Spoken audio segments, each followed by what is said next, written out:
They'll start with a flea flicker to open up the night. And he connects with Galladay. Sup, everybody, and welcome to this week's Flea Flicker with Joey D and Timmy B. This is our Week 9 recap. Joey D, how are you today, my man? Oh, we're doing great. Halfway through the week, another great week of football coming up. Eagles are back. Can't wait to get into it, buddy. How about yourself? Hey, not too bad. It's the middle of the week, getting ready for the weekend, and just ready to recap Week 9. The Ravens are back. Marlon Humphrey's back. We're still going to the Super Bowl. Still holding on to that. Want to thank to one of my good friends, Colt, for being our guest picker, Joe. I don't want to give any spoilers, but it might return this week. The 9-5 curse might return, and Joe, I know you're playing the new Assassin's Creed Valhalla. I got taco night at the Timmy B household, so let's breeze through some of these games. That way you can get to playing, I can get to eating my tacos. How does that sound? Yes. Must pillage. We will both be pillaging tonight. Perfect. You'll pillage your tacos. I'll pillage a bunch of settlements. Hey, I'll give you a sheep for a wheat. That way you can get your settlement to pillage down. Oh, there we go. I like it. All about those Catan references. Love it. So let's hop into the first game, Joe. We talked about the Denver Broncos and the Atlanta Falcons. The Falcons win 34-27. My big takeaway was I texted one of my good friends, Ben. I was like, Falcons are up 21 points at the start of the fourth quarter. Then the Broncos scored a touchdown a couple of minutes in. I was like, here we go. Broncos did make it a game. They did get the ball back with about a minute left, and then the Falcons defense stepped up, got a couple of sacks, and then they just forced the Broncos into 3rd and 20, 4th and 20, and they just couldn't convert for the Falcons win. But, Joe, what were your takeaways from this Falcons-Broncos games? Are you still worried about the Falcons, even though they're putting up all these points? Did you like what you saw from Drew Lock and the Broncos? Tell me about Broncos-Falcons. Yeah, I guess my concern is on the Broncos defensive side. You know, the Falcons, their offense has that firepower that we saw. I mean, Julio had a good game. Calvin Ridley didn't play, but I think it was Zacchaeus or something like that. Yeah, he stepped up. Yeah, he had some big plays. So I mean, you would definitely like to see that Broncos defense that has been able to slow down the Kansas City Chiefs for this year. Be able to, do a little bit, significantly better, I would hope, against the Falcons. I mean, their offense put up 27 points, with a banged up offense right now. And, young Drew Lock back there, I think the defense, kind of took a little bit more responsibility in that game because, that's enough points that, with a good Broncos defense and Vic Fangio coaching it, you should be able to win that game. So definitely more concern on the Broncos defensive side of the ball overall to me. Yeah, absolutely. And I do think that the Broncos are still a young learning team, and they have the coaching in place with Vic Fangio. So I do think that they'll bounce back. The Falcons, they did just enough to win this game. But, when you go up 31-20, 34-20, you just got to close out the game and win by 10, 14 points. Don't let that other team come back. But good news is Colt and I both picked the Falcons. Joe, you picked the Broncos. So you're starting off the Sunday slate 0-1, 1-1 total. Colt and I are 2-0. And now we're moving to a game where my 1-15 Jaguars made it interesting. The Houston Texans went into Jacksonville, won 27-25. Jake Luton, his first completion in the NFL. I think he had a couple of incompletions before that. His first completion, 75-yard touchdown. Deshaun Watson, Randall Cobb, Will Fuller were having some great chemistry. They were breaking tackles, running long for touchdowns. Jaguars did come back. So, Joe, give me your thoughts from Texans-Jaguars. Yeah, I mean, I'm just shocked at all these backup Jacksonville quarterbacks that are drafted in like the 6th or 7th round that keep coming in out of nowhere and, just having a little bit of magic to them. I mean, he like Fulton, he made some plays. I was very impressed with the plays that I saw for, a 6th-round rookie coming in cold off the bench, being able to, keep them in that game, and they were competitive. So definitely, would have liked to see the Texans, kind of win that game by a little bit more, but I don't think either of these teams are very good. So, it kind of made sense that, it was going back and forth a little bit. But yeah, I mean, Deshaun Watson said himself after the game, I don't know where they'd be if they didn't have Will Fuller. If they had 2 seasons in a row where, they trade DeAndre Hopkins and then they trade Will Fuller and you leave Deshaun Watson with Randall Cobb and Brandon Cooks throwing to, like, it's not pretty out there. And now the David Johnson injury on top of that as well. So, definitely not a lot to be happy about in Houston, even with the win, honestly. Yeah, and there's more turmoil in the Houston front office. Earlier today, Joe, I don't know if you saw, they fired their VP of communications. I don't know her name, but she was the first major communications and PR person, or female PR person in the NFL for a team. And she won like 27 or 2018 PR Person of the Year. And they let her go. They part ways. And then she said that she's not part of the culture fit. Like, what is your culture then if, this person is the first female, you win like PR Person of the Year a couple of years ago, and then you don't fit the culture. So the Houston Texans are going to have a fun offseason. It seems like they're cleaning house, so we'll see if they kind of do what the football team did, bringing in a couple of high-profile pieces to really shape up the culture and shape up the organization.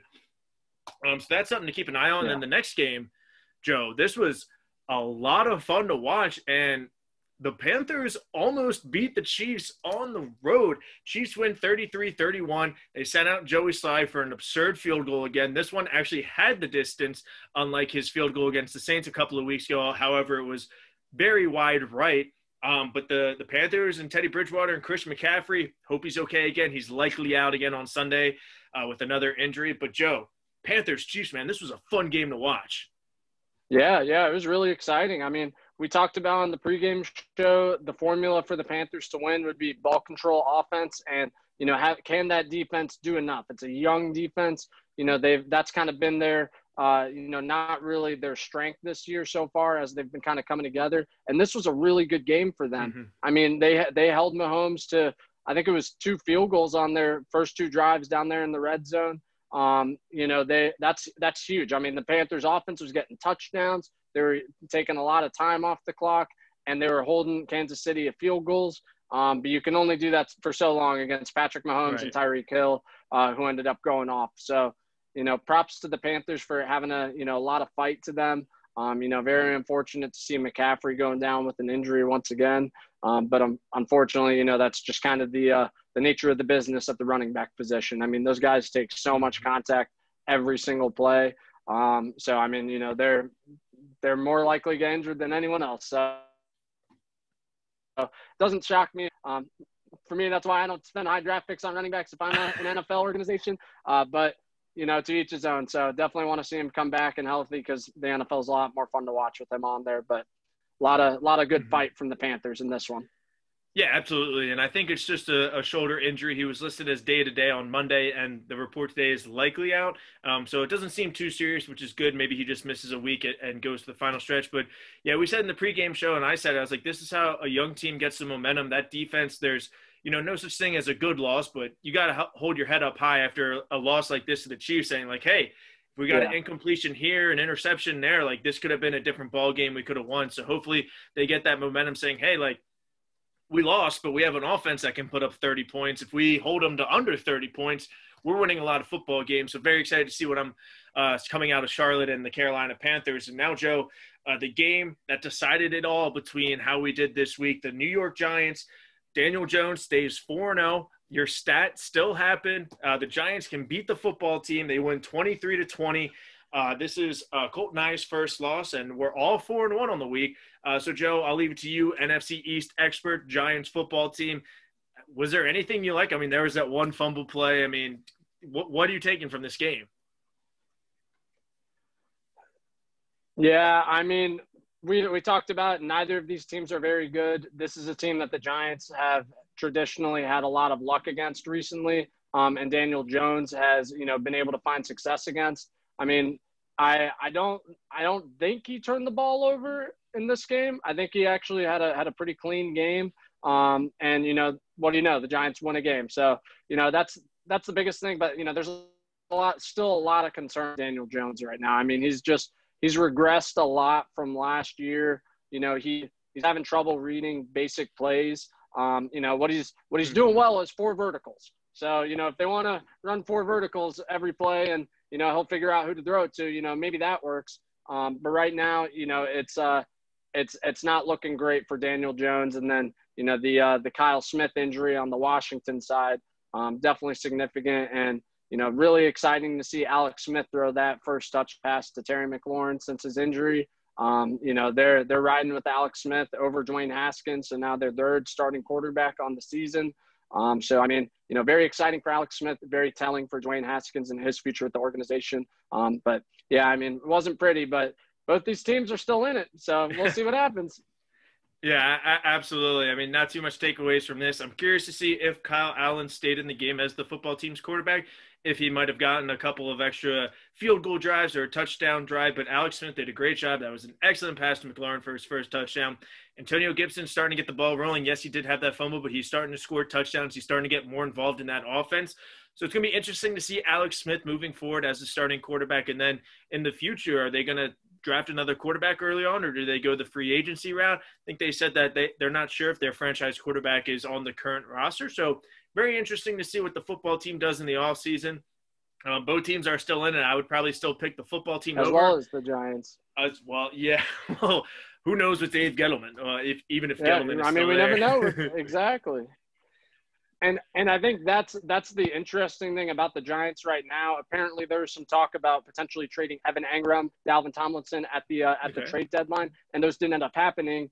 And a lot of that has to do with the fact that Gettleman is tied to Daniel Jones and his success. So, he can't be trading away assets around Daniel Jones to help, them potentially win this terrible NFC East this year. If Daniel Jones isn't the guy and they're moving on from him, I think they're moving on from Dave Gettleman as well.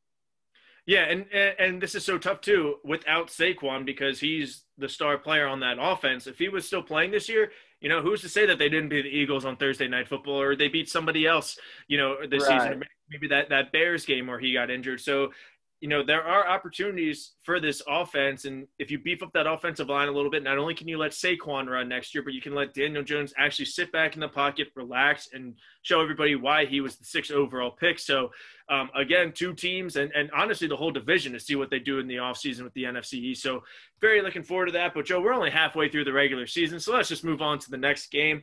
It's the Ravens game. All right, Ravens win 24-10 in Indianapolis. We beat the Colts. I'm sorry you picked the Colts, but hey, the Ravens won. So good news for both of us. The defense did a very good job in the second half. I say this almost every episode or almost every time the Ravens have a good second half. We're one of the best second half adjustment teams. We make one of the best halftime adjustments in the NFL. We come out strong. Our offense picked up tempo. We were throwing the short passes, which our offense is, the occasional deep pass. There still need to be a lot of work on the offense, but the defense did just fine. Marlon Humphrey is back today. So we're really excited.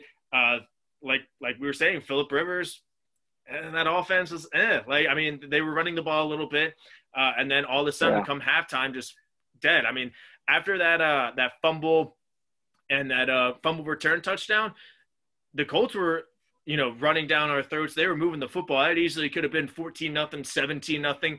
We got that touchdown to tie it up at 7-7, and going into half, only down 3 points. The way the Colts were playing, I think, was huge for the Ravens. And then we bounced back in the second half. Lamar Jackson looked good. We were moving the football. He scored a rushing touchdown. So very excited to see how we do, especially in the next couple of weeks. We have Patriots, Titans, and then Steelers. 3 very important games to win before we have the easy December of Cowboys, Jaguars, Giants. So, Joe, what were your thoughts from this Ravens victory against the Colts?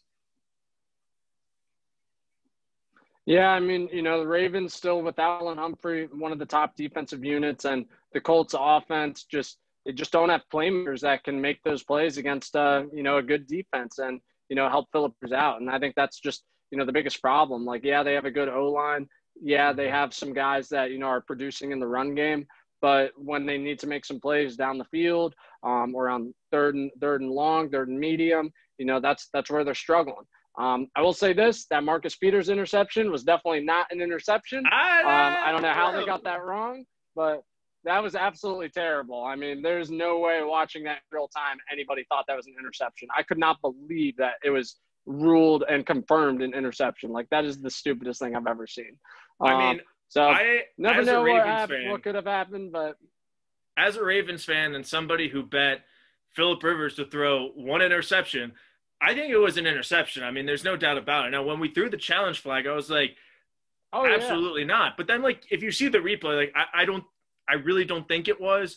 But I mean, once you see it and you see the refs talking, you're like, okay, well, like, he did have possession. He did get a couple of feet, I didn't see the recovery, so I don't know what that was like. We just kind of picked up the ball and we were like, oh, okay, like, we got it. But I thought it was a great call. Right. But moving on back to your thoughts, Joe.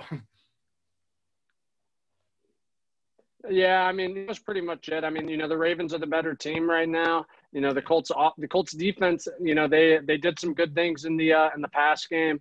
Hollywood Brown still hasn't really made that impact and, made that second-year jump that a lot of other second-year receivers have this year. I mean, you look at DK Metcalf, Terry McLaurin, Travis Fulgham, just a couple second-year wide receivers. We're not throwing in Travis Fulgham in there. No. He's a second-year wide receiver, and he's taken a huge step compared to his production last year. He's taking a step. That's not a huge step. You can't take a step if you're already on the ground level. He is going into last week. He was leading the league in yards since week 4. Right. But he wasn't even on the team last year. He wasn't on the team last year. Yeah, exactly. He didn't have any catches last year, so his production skyrocketed compared to what it was last year. You're not throwing Travis Fulgham in this. No. He had production last year. I'm vetoing this. He matches the stat. But yes, it wasn't me. Pro Football Focus was the one who put it out there. Yeah, well, whatever. But yeah, I do agree with you. Hollywood Brown does need to step it up, but we also need to throw him the ball, and he needs to understand, like, he's not going to be the Julio Jones or the DK Metcalf, 15 catches, 200 yards, and 3 touchdowns. He's the guy who's our deep threat, right, yes, in this offense, but that doesn't mean much. So hopefully he and Lamar can still build on that chemistry and we can get the ball moving a little bit more. But now, Joe, off of the Travis Fulgham debate, we're moving to Tennessee, which the game went exactly as how we predicted. Tennessee beats the Bears 24-17. This was a very let's just go up and go home. And that's what they did. I am concerned about Nick Foles and the Bears offense because the Titans defense isn't as good. They did give a lot of points, but without Jadeveon Clowney, they looked very good. But they're playing Nick Foles and the Bears offense. So, Joe, give us your thoughts from that game. Right. Yeah, I think if you look at the stats for that game, I think Nick Foles ended with like over 300 yards passing, 2 touchdowns. He had like a decent completion percentage. So looking at that, you would think, oh, like a Bears quarterback had a good game. He did not. It was not a close game that entire game. He made, one of his touchdowns was like a check down to a running back who made a move near the goal line and scored. Like, he did not do much this game to put them in position to win. Yeah, he got points in garbage time and made the score look close, but he really just didn't do all that much. So, definitely concerning for the Bears on the offensive side of the ball. It looks like they're going to try to need to figure out a way to find a quarterback of the future, but they've kind of played themselves getting these 5 wins so far, or 6 wins now, 5 or 6 wins. So, they definitely need to figure that out because I don't think they're going to have one of those top draft picks. And then on the Tennessee side of the ball, A.J. Brown making some great plays for the Titans and Ryan Tannehill. Derrick Henry didn't have a great game, but, he did enough to help. Corey Davis did not have a catch in this game. I thought that was a little bit concerning after, a couple games where he was a little bit of the focal point and making a lot of plays in the offensive side of the ball. That offense, 1 week it's Corey Davis, 1 week it's A.J. Brown, 1 week it's Derrick Henry, 1 week it's Jonnu Smith. They find ways to win. And, the Titans are – I think Mike Vrabel's got them playing well and he's got them coached well. And they needed to win that game after losing to Cincinnati. Yes, absolutely. We're going to actually talk about the Colts and the Titans as they play Thursday Night Football. We'll talk about them after we recap the week. But, yeah, for Nick Foles, when you go 36 for 52, 355 yards and 2 touchdowns, no interceptions, I'm probably saying the Bears are winning that game. But, that just wasn't enough with the running game. And as you said, a couple of trash time touchdown, a check down touchdown. So Bears offense greatly needs to improve, especially as their schedule does get a little bit tougher. Fortunately, next Monday night, they host the Vikings. We got primetime Kirk Cousins and the Bears or the Vikings secondary. So excited to see who we pick for that game. And now we're moving on to the 1:00 game of the day, the Seattle Seahawks and the Buffalo Bills. Joe, I said it. I said this is the game that the Bills need to win to make a statement, and boy, did they make a statement. They win 44-34. And I believe you might have said it, Joe, that whatever the score of this game might be, it might not indicate what the game was. It definitely was not a 10-point game. The Bills were just dominating the Seahawks. They were getting to Russell Wilson, forcing turnovers. Overall, great game for the Bills. Josh Allen went off. The Bills made a statement. Joe, your thoughts from this game? Yeah, this Seahawks defense is bad. I mean, awful. Russell Wilson can only do so much. He's putting up over 30 points, and yeah, he didn't play his best. He had some turnovers, some missed throws there. But I mean, you gotta help your quarterback out. You don't want to expect him to have to put up 50 points in order to win. I mean, your defense allowed 44. Like, what are you going to do? You put up 34. So like you said, I mean, it wasn't as close a game. That Buffalo team came out unbelievable, firing. I did not. I mean, I think I'm not sure if it's, Josh Allen, kind of getting back on track and, that Bills offense, because they were just beating with the Seahawks secondary. I mean, people were open every single play. Nobody could cover Stephon Diggs in the secondary. I mean, it was terrible. Like, John Brown was running open. They were running the ball well, and there wasn't a pass rush. So, definitely a lot of concerns for the Seahawks defensive side of the ball. I'm not so sure that this is the real Josh Allen, because that Seahawks defense is so bad. So, it'll be interesting to see, what Josh Allen does against some more top-tier defenses moving forward. Yeah, absolutely. That was kind of my takeaway too, is, we'll see with Josh Allen. They play the Cardinals this week. I know they have the Steelers at home in week 14, so they do have a couple of tougher defenses. Obviously, most defenses are tougher than the Seahawks, but I think the Seahawks will bounce back with Russell Wilson. They still need to figure out defensively, but the Seahawks are going to be just fine. They are in a tough NFC West division, so they got to win the division games in order to be in play for the wild card, or I'm sorry, the tiebreakers for the division. But either way, I still think the Seahawks are going to be a playoff team come January. Yeah. And now, Joe, we're moving to the game that I forgot to write down because I didn't see any lines. This was actually at 1 o'clock to close out the 1 o'clock slate.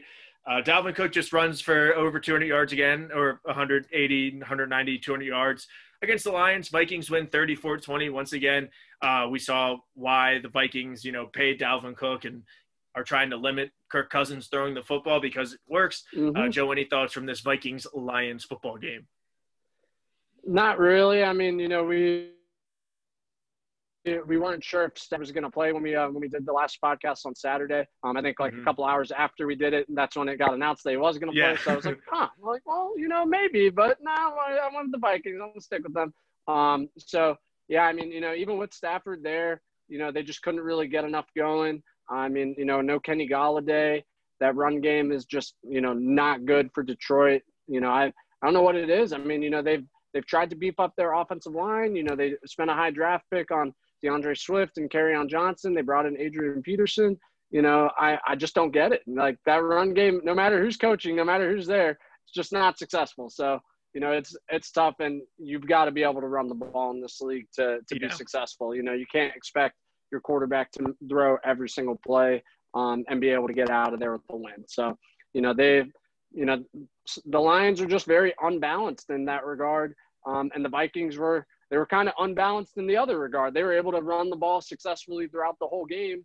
And, Kirk Cousins had, I think, 2 touchdowns to Irv Smith, just like on the goal line. So, he wasn't, like you said, he wasn't asked to do that much. Dalvin Cook just kind of took over once again.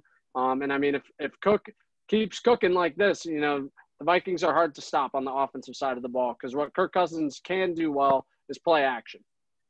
Yeah, absolutely. And I think I said in the preview as well about the Vikings schedule. They play the Bears on Monday Night Football. Then I believe they have the Jaguars, and they have another easy opponent. So this team could very well be like that 5-5, 6-6 going into December for that final couple of wild card spots and a playoff push. But yeah, you said everything that I was going to say. You got to let Dalvin Cook run, and then Kirk Cousins is a good quarterback once you establish the run and you can get some play action, especially with wide receivers like Adam Thielen and Justin Jefferson and Irv Smith down on the goal line. I mean, Kirk Cousins is competent enough to run some play action with those receivers and those weapons. Where are we? All right, after the 1 o'clock slate, Joe, we are both 7-2. Well done, Joe. Well done, me. Colt is 6-3. That Ravens Colts pick is going to come back to haunt him, I think. But now, Joe, we're moving on to the 4 o'clock slate. the game that we all thought would just be a wash and the Steelers would win by 20, 30 points, almost lost to the Dallas Cowboys. The undefeated Pittsburgh Steelers almost lost to the Dallas Cowboys, but they do squeak out a win 24-19. Joe, your thoughts from this Steelers-Cowboys game? Probably the two teams who hit the most. Yeah, I mean, Cowboys definitely did not get any help from the referees in this game. The refs are definitely a little bit biased towards the Steelers, it seemed like, in that game. Really? Definitely a couple more calls went their way. I mean, they had opportunities to win this game. You know, this guy Gilbert, he was clearly an upgrade over DiNucci. I mean, DiNucci was just so skittish back there.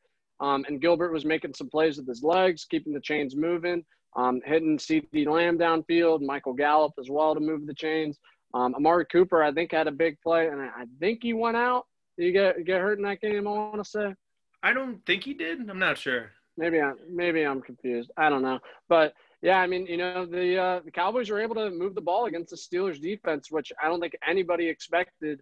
And then the Steelers' offense wasn't really able to get going against this terrible Cowboys defense. So it was a really weird game because it seemed so lopsided. You know, a really hot Steelers offense and defense going up against a deep backup Cowboys offense and a historically bad defense. So, you know, did not go that way at all. So it ended up being a good game. And like you said, the Steelers were able to squeak it out. So at the end of the day, you know, good teams find ways to win, bad teams don't. And, you know, the Steelers are 8-0 for the first time in franchise history.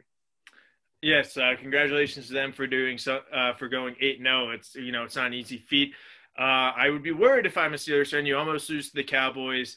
I'm not going to eat my words because they beat the Ravens, but they are a very fraudulent 8-0 team. But, you know, credit to them. They're beating everybody on their schedule. It is a very easy schedule, but they're still beating these teams. The Steelers are going to lose a game or two this year, I would imagine. They do have a couple of tough games, especially on Thanksgiving. But, yeah, if I'm the Steelers, I really got to reevaluate because this is a game that they should have blown out. But then likewise on the Cowboys side, Garrett Gilbert, AAF MVP under a Steve Spurrier offense. He was moving the football. He was getting every receiver involved, Gallup, Cooper. He was using all the weapons, CeeDee Lamb. Zeke had a good game. Tony Pollard was doing what he did when he goes in, get a couple of yards here and there. So I would say Garrett Gilbert is the starting quarterback if Andy Dalton is still out on the COVID list and if he is still concussed. But I think Andy Dalton's going to do well with this offense if they play the same way, or maybe Gilbert starts. We'll find that out, Joe. But now we're moving on to another heartbreak for the Los Angeles Chargers. Last play of the game, they called it a touchdown. They scored a touchdown. Excuse me. They reviewed it. Ball hit the ground. Didn't get his feet. Incomplete pass. The Las Vegas Raiders, almost caught myself there. The Las Vegas Raiders win 31-26. Joe, another heartbreaking loss for the Los Angeles Chargers, but a good win for the Raiders. So talk to me about this game. Yeah, I mean, I think we said it going into it. You know, these Chargers keep finding different ways to lose in a heartbreaking fashion. And that was just another one. I mean, Justin Herbert in fantasy, I needed that last touchdown because I ended up losing that game by 2 points. So I was hyped and then I was blown. So I feel for you, Justin Herbert. I've been right there. You know, that I feel your pain, dude. I lost too. So, you know, it's really unfortunate. I mean, you know, he played really well. Keenan Allen had a huge game. Mike Williams had some really great catches. You know, it was interesting that they went to their backup tight end on the last play of the game. Like they had like 4 receivers in like a bunch formation on the left side of the field, and then this one backup tight end on the right side, and they threw a fade route to him, and he almost caught it. He should have caught it. So, you know, like I said, heartbreaking for the Chargers once again. Props to the Raiders. You know, Nelson Aguilar playing well, another deep touchdown pass. Great to see. So, you know, good things from the Raiders. They're finding good ways to use Nelly and Josh Jacobs, and Derek Carr is playing well, not really turning the ball over as much. And, yeah, they're finding ways to win. Yeah, absolutely. And you just said it with the Steelers. Good teams find a way to win. And I don't say the Raiders are a good team, but they are definitely in the upper half of the AFC. They should be making the playoffs, whether it's the 6th seed or the 7th seed. They should be finishing second in that division, especially led by John Gruden. With the Chargers, yeah, this is just heartbreaking. But again, going to say it again, I like what I see from Justin Herbert. He's really moving the football. And you said it, second string tight end, third string tight end. He's moving the ball around to different players. So it's going to be very exciting when Austin Eckler comes back in this Justin Herbert offense. So very excited.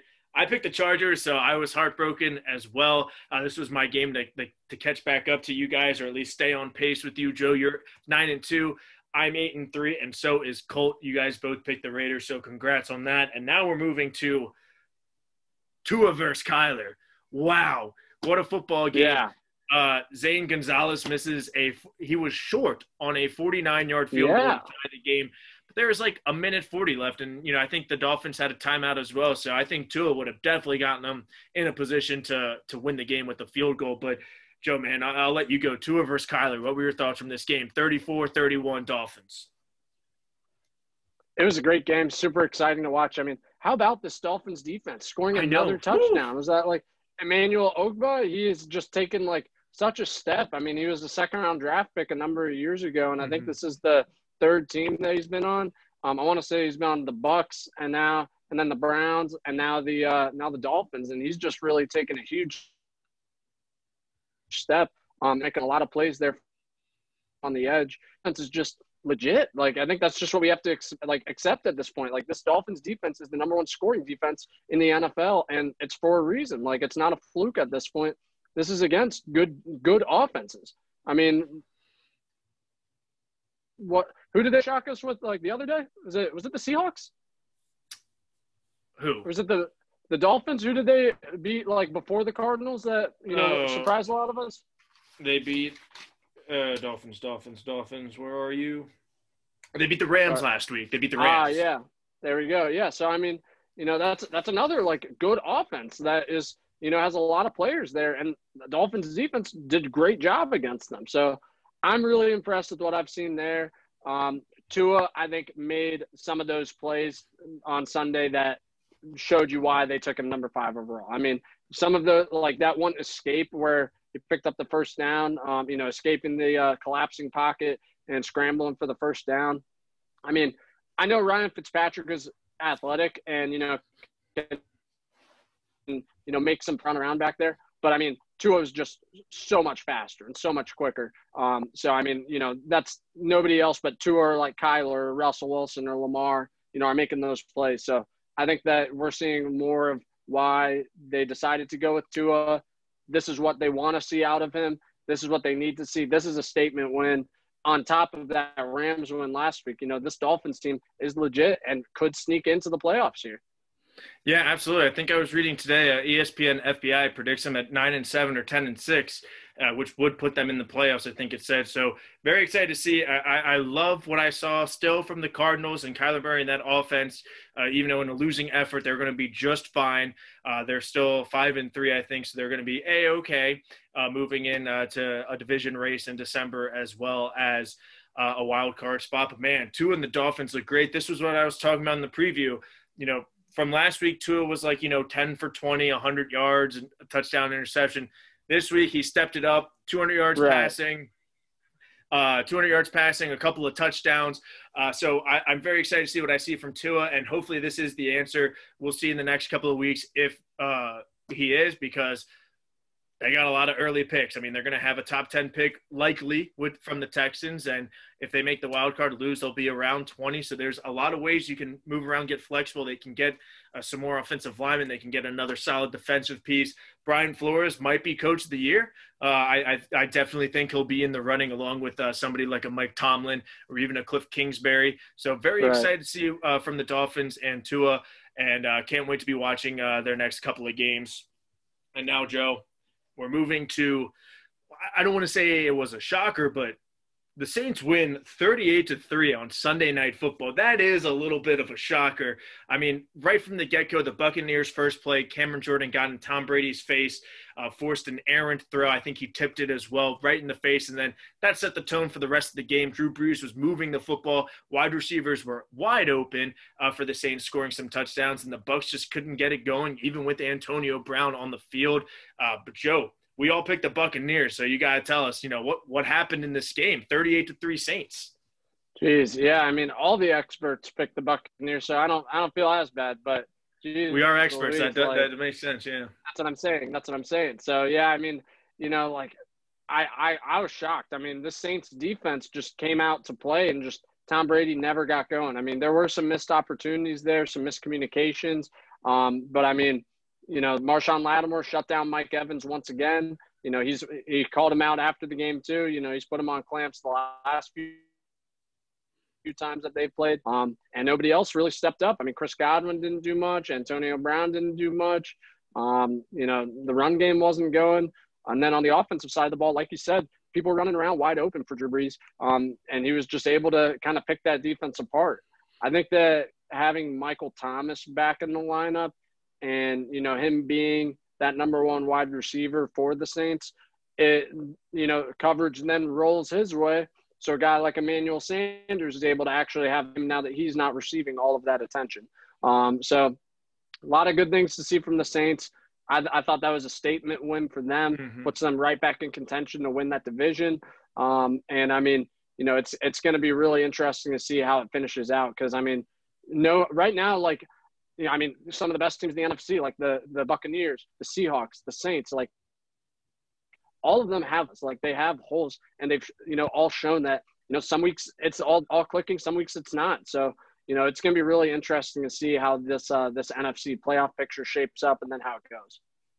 Yeah, absolutely. And you nailed it. I mean, the Saints won week 1 against the Buccaneers, so they're 2-0 against the Bucs in the division, which is huge when both teams are projected 11-5, 12-4, 13-3.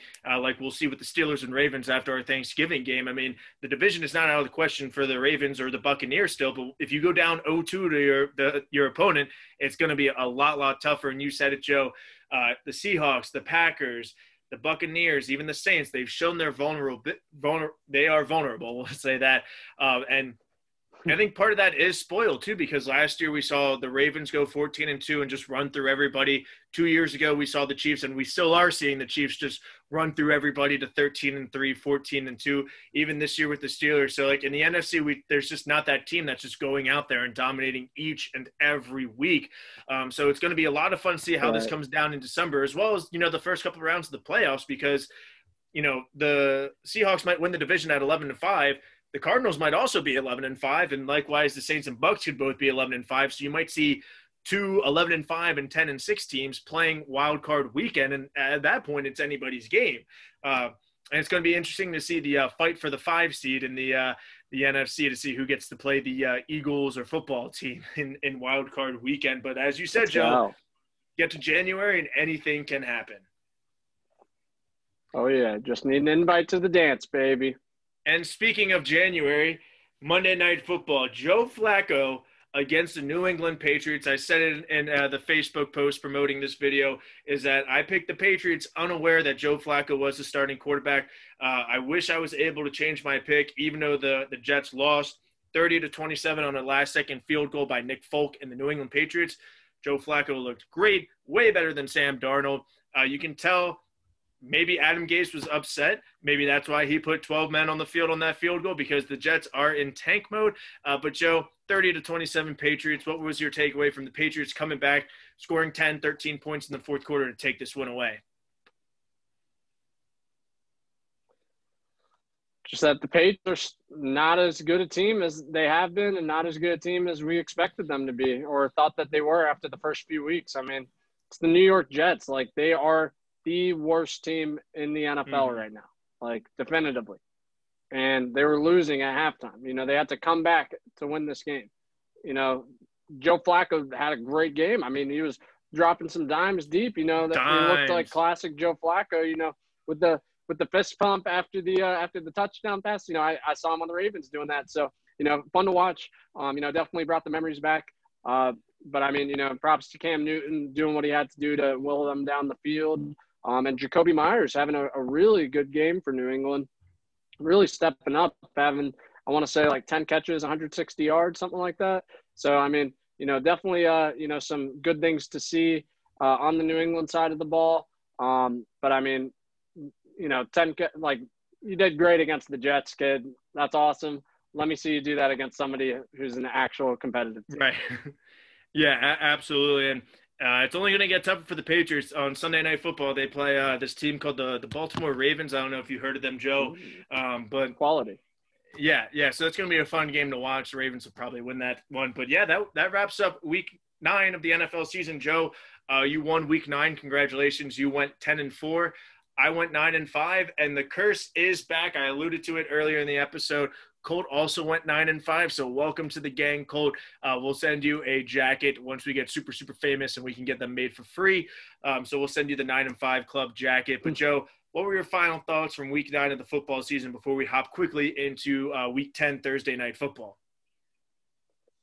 Yeah, I mean, just some of the teams that we expected to be, like we thought they were just kind of on a tier above the rest, especially in the NFC, like the Seahawks losing, the Cardinals losing, the Buccaneers losing. Some of those teams, just losing the games that you would expect them to win, that most people pick them to win. I mean, it's definitely concerning for fans of both or all of those teams, but a little encouraging to me as an Eagles fan, so that if we have to host any of them, and we still have to play the Saints and the Seahawks, so you never know what can happen in the NFL. So I thought that was cool to see a couple of the underdogs come in there and get the wins this week. Yeah, absolutely, and I believe the Eagles still have the Cardinals on the schedule as well. So that's right. Yeah, so we'll see how the Eagles come up after the bye and much-needed rest to propel themselves in the second half of the football season. So, Joe, let's hop into Week 10. Thursday Night Football, AFC matchup, an important one because the winner of this game puts them in a nice tiebreaker position come the end of the season for a division or even a wild card. Colts at the Titans. Right now, my website says it's currently a pick-em, so there's no spread. Vegas is thinking it's going to go either way. The over-under is 48.5. So, Joe, you got to give me your thoughts and give me your pick. Who are you going with in Colts-Titans? Yeah, I mean, we've talked about this Titans defense really underperforming a lot of this year. So, I could see some of the Colts receivers making some plays and, kind of coming out of nowhere, like a Marcus Johnson. T.Y. Hilton back this week, but we'll see how healthy he is when he plays. So it'll be interesting. That's what it's going to come down to. I mean, can Phillip Rivers and this Colts offense put up enough points to keep up with Ryan Tannehill, A.J. Brown, Derrick Henry? This Titans offense is lethal right now. So, can that Colts defense slow them down? So I think that it's a favorable matchup for, both teams in that way. I mean, this is, a bad Titans defense going up against a poor Colts offense. So hopefully that helps the Colts get right. Then it's a strong Titans offense going up against a strong Colts defense. So, it'll be very interesting to see how those matchups go. But they've just shown me a little bit more fight this year, a lot more playmaking talent on offense, and I'm trusting them to be able to put up more points against the Colts than the Colts will. Yeah, that's exactly why I'm going with the Titans as well. I trust that offense more. I don't trust the Colts defense. And, we're now officially in the second half of the NFL season. You know who awakens in the second half of the NFL season, especially on a Thursday night football game, is Tractor Cito, baby. We're in Tractor Cito season. I'm going with the Titans. Joe, so are you. So let's go Titans. I think this will be a low-scoring game as well. If somebody were to bet the under, I might tell you to take it. I don't bet under, so maybe take it. But we're both riding the Titans. And, Joe, that's going to wrap up this episode, man. Thank you guys so much for watching our recap. Tune in on Saturday afternoonish for our Week 10 picks. If you would like to be our guest picker, like this video, subscribe to the channel, comment your pick below, or just comment whatever you want.